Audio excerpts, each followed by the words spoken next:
Lewis Hamilton has officially driven a Ferrari in an F1 setting for the first time, calling it one of the best feelings of his life. His first test at Fiorano gave us a glimpse into how he is adjusting to his new team, how different Ferrari's car is from what he is used to, and whether this move could be as competitive as many expect. Hamilton's first outing with Ferrari took place at their private Fiorano test track in an SF23. During this foggy and wet morning outing, Hamilton completed a total of 30 laps. After his running was over, the 7-time world champion received a warm welcome from the many fans gathered at the spectator areas. In terms of raw performance, no official lap times have been released, but reports indicate that Hamilton was already within a competitive range compared to Leclerc's past test runs, with Hamilton's lap times being around 1 minute with not-so-perfect conditions.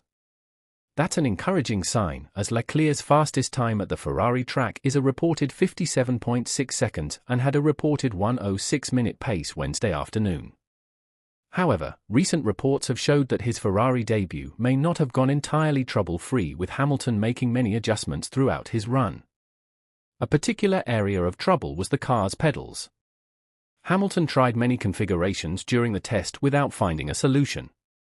As a result, he made a few mistakes during his runs, locking his brakes at the first corner and the hairpin when trying to up his pace, and twice coming close to running into the gravel. Surprisingly, however, similar issues did not arise when it came to Hamilton's new steering wheel, something previously expected to bother him after memorizing his previous configuration during his 11-year-long stint with Mercedes. Despite this, Hamilton reportedly adjusted seamlessly, only requesting a few minor adjustments. Another particularly interesting detail is the difference in feedback style between Hamilton and Leclerc's. Leclerc tends to favor an aggressive approach, pushing the car to its limits and adjusting based on feel, whereas Hamilton was reportedly more methodical, making small step-by-step adjustments. This could be an advantage for Ferrari, as it provides two very different but complementary approaches to car development. Beyond his driving, Hamilton's integration into the Ferrari team will be just as crucial.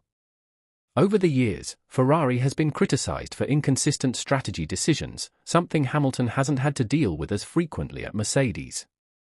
His experience in high-pressure championship battles means he could bring a stronger strategic influence to the team, but how quickly Ferrari adapts to his input will be key.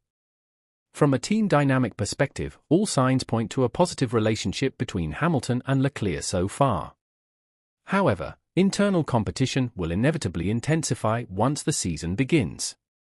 Ferrari has made it clear that they want to fight for championships again, and managing two top-tier drivers will be one of their biggest challenges. According to F1 rules, teams are only allowed to use cars older than 2 years for private tests. However, multiple reports claim that Hamilton will get a rare chance to drive the 2024 car in an early February tyre test. Both Hamilton and Leclerc are set to drive at the Circuit de Barcelona-Catalunya in a heavily adapted version of last year's SF24 car on experimental hard tyres, giving us a unique look at how Hamilton fares with Ferrari's cars. Hamilton and Leclerc are set to drive the 2023 car again in a private test in Barcelona between 28th and 30th of January. Finally, official pre-season testing will take place across February 26th to 28th in Bahrain before the season-opening Grand Prix on March 16th in Australia. But until then, the early signs are promising. Hamilton's transition to Ferrari appears smooth so far, and his approach is already shaping the team's direction. Whether this move leads to immediate success or takes time to fully develop remains to be seen, but one thing is clear: this is one of the biggest storylines of the upcoming F1 season. What do you think? Will Hamilton thrive in Ferrari, or will the challenges of a new team slow down his transition? Let me know in the comments, and don't forget to subscribe for more F1 updates.